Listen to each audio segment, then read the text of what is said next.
অনেকেই আমি জানি যে তোমার বিরুদ্ধে যিনি দাঁড়াচ্ছেন এবং তার সঙ্গে সঙ্গে আরো অনেক জায়গাতে প্রচার করার ক্ষেত্রে রুদ্রনীল ঘোষকে অ্যাটাক করার সব থেকে সহজ রাস্তা হচ্ছে আচ্ছা ও তো সব দলই ঘুরে এসেছে 2009-10 থেকে সবাই কার্যত এককাট্টা হয়ে গিয়েছিল যে এরা আর পারবে না, পরিবর্তন চাই, মমতা বন্দ্যোপাধ্যায় একমাত্র চেহারা। আর মনে হয় সেই সময় তুমিও স্বপ্ন দেখেছিলে যে না, পরিবর্তন হতে গেলে এইভাবেই হওয়া দরকার।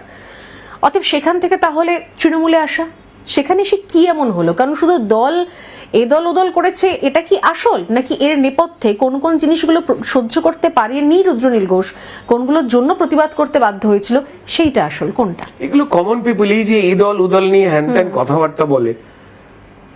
সব থেকে বড় কথা, মানুষ কাকে কাকে ছেড়েছে, মানুষ যাকে যাকে ছেড়েছে আমি তাকে তাকে ছেড়েছি, মানুষ যাকে যাকে ছেড়েছে আমি তাকে তাকে ছেড়েছি। আমি মানুষের পক্ষ নেই। চুরি ছেঁচড়ামির বদনাম তো দিতে পারেনি কেউ, চোর তো বলতে পারেনি।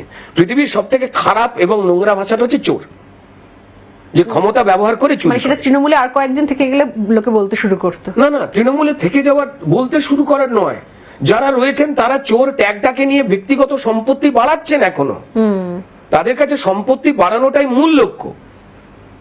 তুই চোরের দল করিস এটা শুনে তার গায়ে লাগছে না।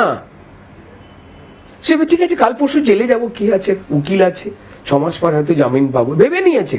আমার তাদের নিয়ে বলবার কিছু না, জামিন তো পাওয়া যায়। আমি এখানে বলি যে এই যে সবাই ভাবনা চিন্তা করেন না যে আচ্ছা এত তো চুরি ধরা পড়লো, কই কিছুই তো হলো না। কারণ চুরি করলে কিন্তু ফাঁসি হয় না, চুরি করলে আজ বাদে কাল জামিন পাবেই। আমার দেশে নিয়ম অনুযায়ী যত বড় এজেন্সি হোক, আমার দেশে নিয়ম অনুযায়ী 7 বছরের জেল।